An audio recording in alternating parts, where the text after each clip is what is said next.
Hey guys, this is Crypto Marie. She does it all, a little bit of everything. Out of all the videos that I posted yesterday, from now on, every week we're gonna have one winner, one that has most view, most comments, and most talked about. And then I'll choose that one and discuss why that one was the most controversial or most viewed one for whatever reason. And like I said, I had added new segment to my channels. One of them is stuff that happened around us that deserve a word. It doesn't matter if it's something good or bad. I will let you know how I feel about it. That's one. The second one will be stuff that I have seen on shorts slash TikTok that deserve my reaction. Sometimes it could be good, it could be bad, that make you laugh, cry, things like that. That keep you up on your toe. I will also report that. And we have the third one will be the video of the week. For whatever reason, that video had the most view, the most comment, the most talked about, and then I'll choose that one and let you know why it was the most talked about, the most viewed one. So a preview of what's to come tomorrow. The one so far that I see that's going to win is the one that says, how can the black race create generational wealth when we abandon the black women? And again, that one is going crazy. A lot of people have a lot to say. I appreciate the comments, whether it's in my favor or not. Whether you agree with me or not, I appreciate it. Again, I've always said all criticism, all constructive criticisms are welcome. And tomorrow I'll let you know more why they view that one so much. And I can see why. And again, there was one comment that caught my attention because it says, my boyfriend is a lawyer, and no, forgive me, my boyfriend is a doctor. I am a nurse, and we have generational wealth from our parents, from hard working. What I can say is good for you, good for your boyfriend. And at the same time, living here in America for almost 30 something years, I have experienced some kind of racial profile one way or the other. And if you want to be honest with yourself, if you either you were born here or came here when you were young from whatever country, whether you black, there was a different shades of black in America, okay? And I've learned that when I came here in 1993, okay? I remember growing up in Haiti in a little town called Balade. Hey, if anybody's watching from Balade, Podipe, hey, how y'all doing? It's like passe. And growing up in that town, I remember playing with my cousins. Some of them were, had green eyes, light skinned. We never noticed the difference. We never knew, oh, you darker, you lighter, you a shade of whatever. We did not care. That was our family member. We were playing. It did not matter to us. I realized the skin differences when I came to America, when I heard, oh, okay, this one is black, this one is white. America differential the skin tone, the skin shades. It is disgusting. When that person left the message, the comment that saying, we can do better than that, talking about race is wrong. Let me tell you something. If you have never, I don't know if you're black or not, if you have never experience racial profile in America, you living in a bubble of a dream. Like, wake up, my sister. Just wake up because you're sleeping, okay? You are sleeping right now in a deep sleep. Because, again, I don't care what profession you have. I don't care what shade of black you are, whether you're darker or lighter, a chocolate mixed with a vanilla, good hair, hard tone hair. It doesn't matter. America teach me to differentiate all that, and it's wrong. It's wrong, but this is where I came when I was 16 and learned, oh yeah, this is black, this is white. In my country where I grew up, in that little town, we never really know the difference. We did not care if somebody was light skinned or dark skinned. We all were cousins playing together, especially playing soccer. Hey, listen, yeah, I was the best goalkeeper. The best goalkeeper. And when they put me to attack, I will make sure I end up with a goal at the end of the day, okay? So I'm letting y'all know a little bit of my background. I played soccer when I grew up in Haiti. In karate, yeah. My cousin used to teach us how to fight, defend ourselves. Anyhow, let's go back to it. Again, if you are saying you are black in America, it doesn't matter what shades of color you are, you never experience some kind of racial profile, you out of your mind, you are living a dream. It will always be good to act like it's not there, it doesn't exist, but please give me a break. It's in your face 24/7. I remember I was watching the news one time. That guy had stopped. The police stopped him 5 to 10 times in the I-95. You know, I live in Miami, Florida, because he was driving a nice car. They wonder where he get the money from. The same person you stop him 5 to 10 times, wondering if this is his car, how he was able to drive this car. Give me a break, okay? Give me a break, okay? If you want to be honest to yourself, you want to be realistic, yes. If you are black, I don't know what part of the world you live in. I live in Miami, where there's a multicultural, where even the darkest of the darkest black person here in America and in Miami speaks Spanish, and they still racial profile you. Give me a break, okay? Maybe the killing is not it's not like up north where they kill you for no reason. The police stop you, try to talk to you. Before you know it, a gun in your head, or before you know it, you're on the floor with somebody's foot in their neck, killing you, suffocating you, out of breath. You can't breathe. Yeah, we don't really have that much of that, or probably they don't report that here. Or maybe because we have mix of police officers, so it'll be hard for them to let another one act that way. But please don't tell me you've never been racial profile. I remember back then. You see, right now I have wigs on. I do my hair different type of way. I grew dreads twice in my life that I've been living here. I had them for 5 years, long locks, nice, beautiful locks. When I go exercises, running, oh my God, I love the feeling that I'm running and my hair flapping back and forth in my head. And I remember the first time I cut it is because I went to the store many times and the manager was following me. And I'm the kind of person, it doesn't matter where I'm going, I always put myself together. I always dressed up. And for some reason, when I realized, oh my God, this man is following me, why? And he would constantly following me, thinking, well, I come to steal something. Like I could not afford to buy the little stuff he was selling.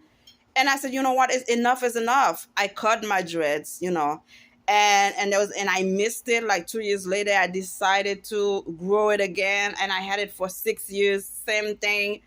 And I'm a kind of person that like fashion, that like new looks and stuff. And I decided to cut it. And again, like I said, to make a point, to prove to you, being black in America, I don't care what shades you are, you're gonna be racially profiled. I don't care in what state, in what city, in what town you are.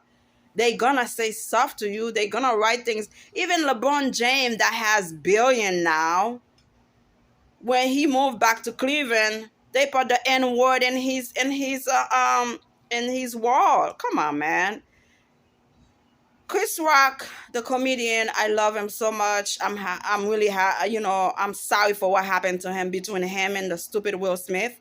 But he told you racism will always be around, and I agree with him. You don't even have to look for it. And they been racist in different language. You can hear it. Thank you, God. I speak Spanish enough to understand and hear the crap they talking about. But it's always, este negro, ay, Dios mío, oh, that black one, oh my God. It's always something. I forgot to mention something yesterday. I remember when there was a killing, the police killed the black guy for no reason. I remember that shooting was on TV constantly. And I went to a Family Dollar store and I heard two Hispanic ladies was talking. They don't think I understood what they were saying, but because of a mother of three black young men, I had to respond, and I will not bite my finger again. I will say something when I have to say something.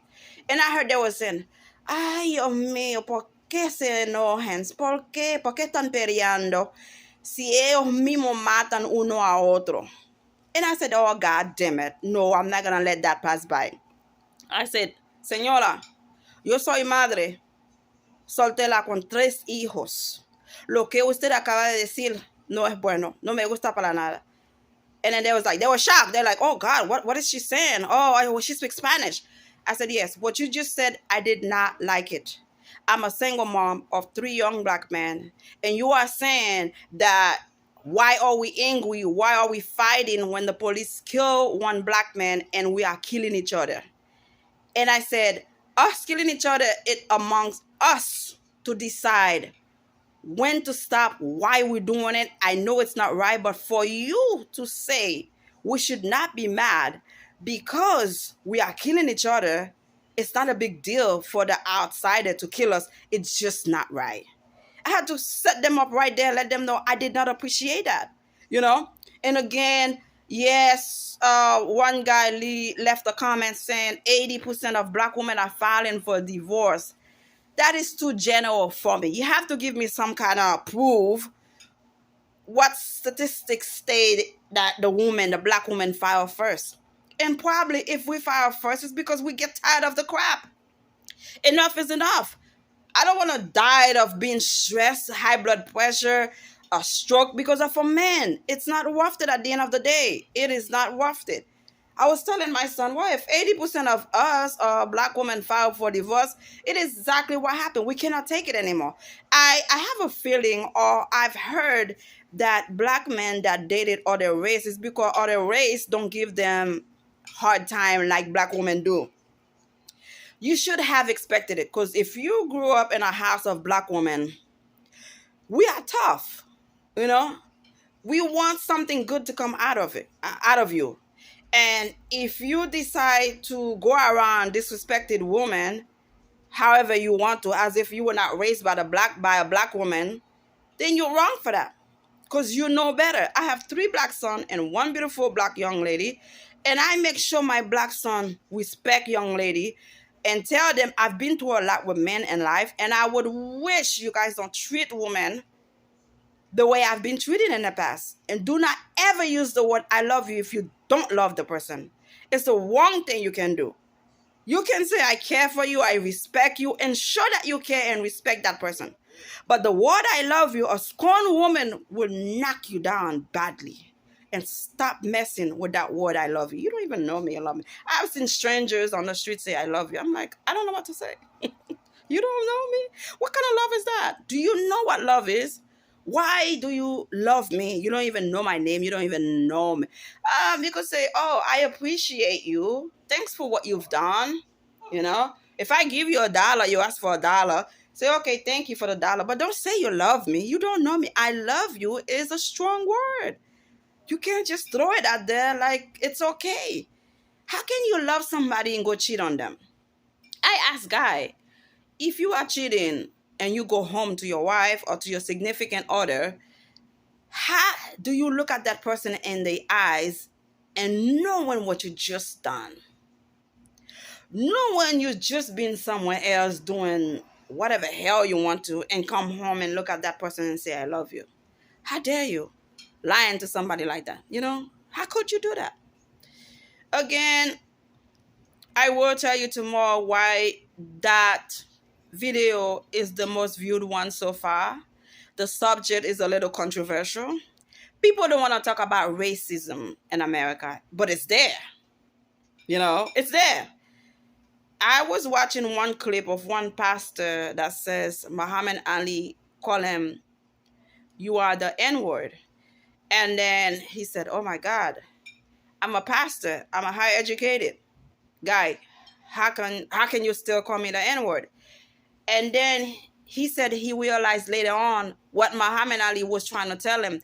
It doesn't matter what profession you're in, what education you have. At the end of the day, in America, they still see you as the N-word. And it does make sense. It does make sense. You know, it does make sense. At the end of the day, you are what it looks like to them. Somebody could be dying. As a nurse, as a doctor, you save them. And they still see you as the N word because that's what they see you as. And if you are in your bubble of, oh, union, fella force, united, we are kumbaya, there is no racism in America, you full of yourself and you out of it. You need to wake up in your street dream. Because it is around. It is around. That will never go away. Chris Rock say racism always around. It doesn't matter where you go, where you at, how much money you have. Come on. And people in Hollywood afraid of speaking about it, talking about it, but it's there, baby. It's there. If Kanye was to shut up, he would have his billion still. But he stepped his mouth in the wrong shoes. Kanye, you out of your damn mind. Follow the footsteps for Michael Jordan, for Shaquille O'Neal, for Dwayne Wade. Those guys don't talk about a certain things, a certain subject, even though behind the scene, probably they talk about it, but they don't discuss it on TV because they know that will take millions out of their pocket, billions out of their pocket. They're not dumb. Follow them, Kanye. Stop. And why is Kanye doing so many interviews? Why? It's not helping you, Kanye. Go to Africa. Take a minute. Take a vacation. Stop, Kanye. You were doing much better when you were with Amber Rose, goddammit. Amber Rose was looking out for you, man. You losing your mind now being with the crazy Kardashians. You losing your mind. You have a few billions. You think the world is yours. Nothing can stop you. And the fools now open this crazy GoFundMe to get you back to billionaire status. I will tell you, from a sister from Haiti, I don't give a you know what. If you have a penny in your hand right now, if you have a dollar in your hand. Because when you had your billions, you never care for us. So why should I care for you now? Why should I get you back to billionaire status? Because when you had your money, you didn't care. You know, get out of here. You're not hungry. You're not starving. Although I like your shoes, the Yeezys. I recognize them wherever they go. I like them. But I don't care for you, man. You step your foot in the wrong pot, man. You don't talk about these people. You should have known it. Have you ever heard Michael Jordan say anything controversial? No, he want to keep his billion. He ain't crazy. Shaquille O'Neal, once in a while, he pop up in some crazy restaurant, pay for everybody. He want to keep his millions. Shaquille ain't crazy. He ain't going to say nothing stupid. Shaquille. Dwayne Wade. What's the other one? All those black guys know they need to shut the hell. LeBron James. You never heard them say anything controversial? They're not crazy. They want to keep their million. They want America to love them in black and white. So they keep it shut up. For that young lady that say your boyfriend is a doctor and you are a nurse and you guys have generational wealth, good for you, my sister. Good for you, my brother. Keep it going. God bless you all. But if you have never experienced racial profile in America, then you don't live in America, then you're not black enough. That's all I can say. May God bless you all. Don't forget to subscribe. Keep the comments coming. I love them. And tomorrow, I'll give you my final thought on why that video winning of the week. Bye. Crypto Marie, she does it all, a little bit of everything. Bye.